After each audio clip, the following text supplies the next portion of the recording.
So a quick how-to video coming at you this week. Now, over the last few months, we've installed a couple of FX4 and FX6 filters for customers. And one of the questions was from Mikey when we installed the filter was, how do I get this cleaned? So my response to that was, tell you what, Mikey, subscribe to Tank TV and hit that bell button so you get notified, and I'll pop a video up this week on how to clean an FX6 and an FX4. So you may be new to canister filters, you may be looking to get in an FX4 and FX6, or you may just be looking to get into the hobby, which I hope you are, and an FX filter is on your list to buy.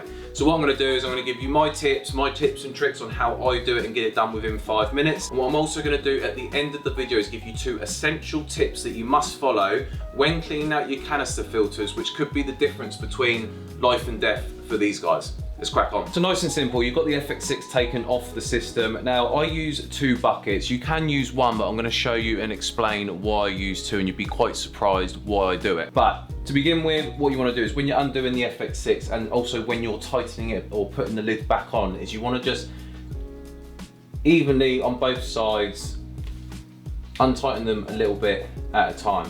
What this does is it just stops the pressure on the seal or pinching the seal, causing it some issues. Now I'm not expecting my filter to be too dirty. One, I clean my filters quite regularly anyway, but the fish that are, the puffers that are in the tank, they're not very dirty fish. It's massively understocked because of aggression issues. But the biggest tip and key tip I could probably give you to reduce your maintenance on your filter is I turn my filters off for 10-15 minutes when feeding. So we'll see, I'm expecting the filter floss on the top to be a little messy, but other than that, it should be nice and clean.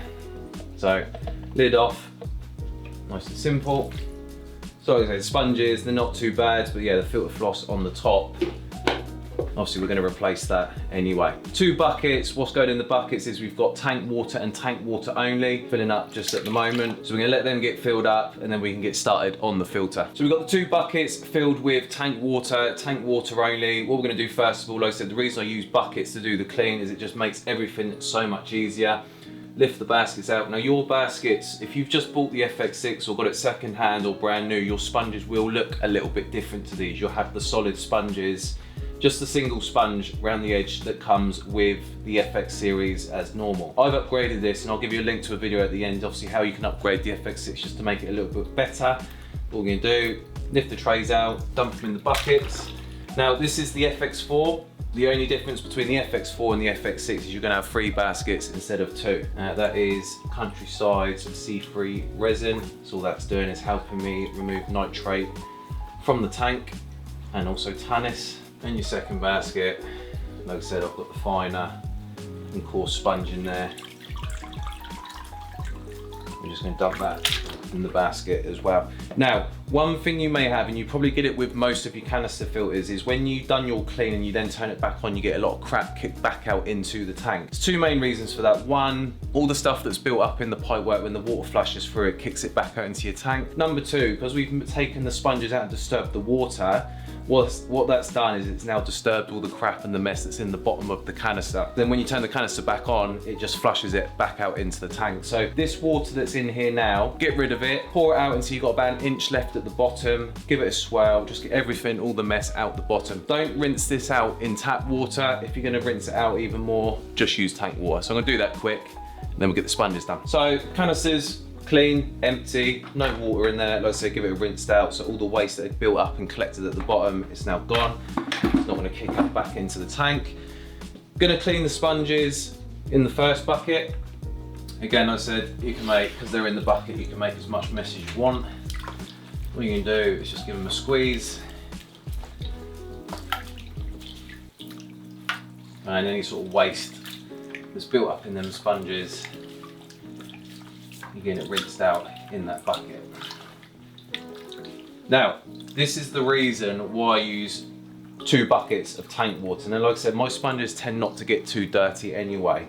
But what will usually happen if you've got a really messy tank, even though you're squeezing the sponges out, as you're bringing it out, you're picking up a lot of waste still. Now, on most of your tanks, what will happen is when you dump this sponge into the next bucket, you'll still get a load more crap that will come out of the sponges. Like I say, it tends not to happen on mine, because again, I use that filter floss, it catches everything. And like I said, because I turn the filters off, when I'm feeding, I don't end up with any food waste in there either. So it's cleaning the first one, and then just putting it in the second one just to give it another rinse out. Easy. So that's your sponges done in the first tray. Now, with your media, what we're gonna do is we're gonna just, what you pretty much call regenerate it, and it's similar to the reason you have a moving bed or a K1 chamber. What it does, all we're gonna do is put it in the water and just give it a shake. So the media bounces off itself. Now what that's doing is any sort of old or dying bacteria, it's gonna knock it off and then create space and surface area for new, fresh and stronger media to grow and develop. What that would do is it would just help keep your cycle and your beneficial bacteria nice and strong in your filter. Put that back in there, put the sponges back together, and then go again.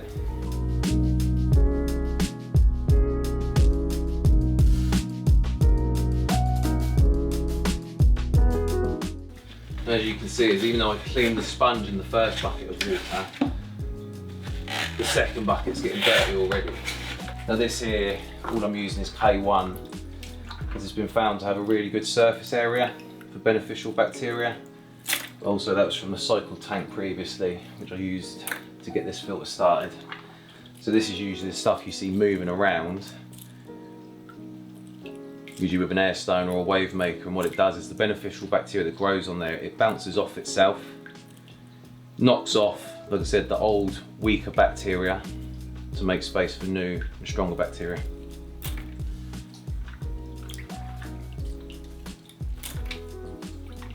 That in there. So usually I'd have the C3 resin in there, like I said, to help remove nitrate, and obviously the Tannis, but that's going to regenerate overnight now, so I'll pop that back in tomorrow and then just do the same thing again on the second and third basket. Obviously if you've got an FX6. So drop the media in, give it a shake and shuffle.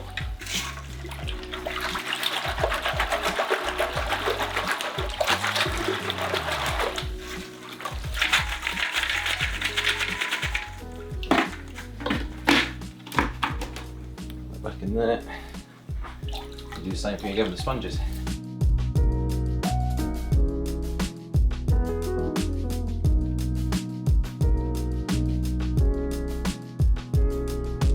So time when you clean your filters, like I said, I do mine monthly as a routine. Once a month I come out here, I'll do my resins, I'll do my filters, I'll do my equipment, so everything gets done in one evening. Don't ever do it more than 2 weeks or within 2 weeks. Like I said, what you'll be doing is you'll be knocking off or squeezing out quite a bit of beneficial bacteria. So you want to let it sort of recuperate, let the beneficial bacteria build back up again and regenerate. You clean it weekly or every few days, you're just going to cause yourself a mini cycle. So that's the filter done. Filter floss back on the top. Now one thing you may also have is if you've got the FX6 or the FX4 from a shop or from somebody else, you may have sponges inside these baskets here. The red baskets I take out, get rid of them just to make more room for media. But you also have sponges at the bottom of these. Now, because I run fine and coarse sponges up the side, which is what the water hits first, and the filter floss on the top, so the water travels up through these, up through the sides, hits the filter floss, then back down through and then out into the tank. There's not really any need for me to have sponges in the middle of the basket. It just restricts flow and takes up space for more biological filtration and media, which is obviously one thing we don't want. That's it. We've cleaned it, get it filled back up now, again with tank water, fill the tank back up for the last little bit of water that we took out, turn it back on, and you're good to go. Just fill it back up, keep everything wet as much as you can. As I say, you've got beneficial bacteria on them sponges and media, and that's going to fill up anyway. You've got plenty of time, it's not going to dry out. Fill it back out, again, water's just coming from the tank. What you want to do, don't fill it right up to the brim, fill it up to just where these baskets are, just where they finish, because what's going to happen is when you put the lid back on, all the water's just going to pour out the side. So just fill it up to where the baskets are with your tank water. And like I said, because we've emptied that filter, because we've emptied that water out the filter, when we turn it back on, we shouldn't get any crap kicked out. And that's it, she's done. Maximum of what, 5 minutes, if that. So like I said, water's filled up only as high as where the basket's finished. So what that means is when you pop this back on, if I don't show myself up, when you put the lid back on, you don't get any water pour out over the sides. I'm quite lucky in here, concrete floors, I don't have to worry about mess. And then same thing again, like I said, when undoing it, when you put the clips back on, just so you don't pinch the seal or the gasket around the top and cause it to split and then cause leaks. Again, just tighten up one on each side at the same time, a little bit at a time, just to keep the pressure even all the way around the filter. That's pretty much it. Nice, quick, simple, easy. Plumb it back in, turn it back on.